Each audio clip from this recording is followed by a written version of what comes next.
Okay, yes. Manchester City beat Inter Milan 1-0 in the Champions League final of 2023. But having watched that match, was it that straightforward? No, it wasn't. Was this the same Manchester City that beat Real Madrid? I don't think so. Let's get into the nitty gritties of what happened in that match. It is not new to us that Manchester City under Guardiola have recently had very good campaign in the Champions League. They play so well and get to the final, and getting to the final, they do what? They blow it. They did that against Chelsea. They did that against Real Madrid. And I think some time ago, they were very close, I think in the semi-final with Liverpool. This has not always been a function of the kind of team he puts out there, but because of the fact that he always overthinks it at the final minute. So did he overthink it yesterday against Inter Milan? Well, not really. Although he made a few tweaks in the middle, but that wasn't the major reason they couldn't find their rhythm yesterday. Yesterday's game was not all about the tactics at all. Although I'll go a little bit into the tactics that were in play yesterday, but it was more about the occasion in itself, being the Champions League final, and the mental preparedness of each team to the task ahead. Don't get me wrong, both teams are not new to the Champions League. Although Manchester City have never won the Champions League, they have been at this stage several times. In the case of Inter Milan, they have won it once. You can argue the fact that none of these players in this current Inter Milan team were in that team that won it with Jose Mourinho. But it doesn't matter. It still goes a long way to helping them prepare mentally for the task at hand. Okay, let's talk tactics. But before we do, it's important we give kudos to Simeone Inzaghi for his tactical input in yesterday's game. Honestly, I didn't expect it from him.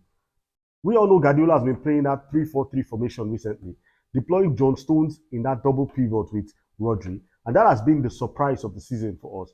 But now, there was a little tweak in this game. If Guardiola had continued with this same formation in yesterday's match, it would have been an easy day at the office for Simeone Inzaghi because he came fully prepared for that formation. That's why he played Zeko and Martinez to play deeper into the midfield so as to stop the fluidity of the double pivot that he thought Manchester City were going to play yesterday. But what happened? Guardiola switched things a little bit.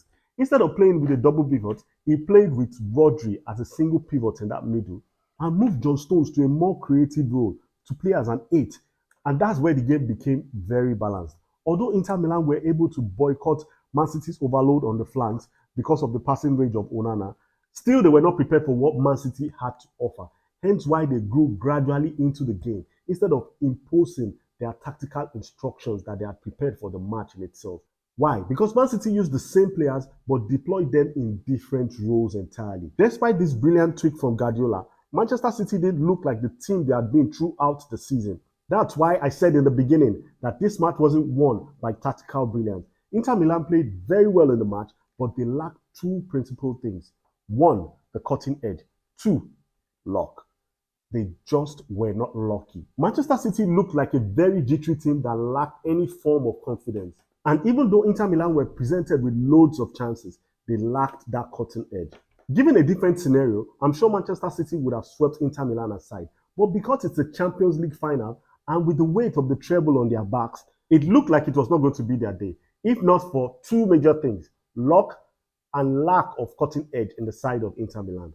It's also important to mention that deploying John Stones in that number 8 role created a scenario where you had 6 against 5 defenders. And on the long run, this eventually created the space for Rodri to score that lone goal. And there you have it. Congratulations to Manchester City on winning the treble and winning the Champions League for the very first time. If you're new here, do endeavor to subscribe. Click on the bell notification button so you get notified anytime I drop a new video. Give us a thumbs up and leave comments in the comment section. Till next time,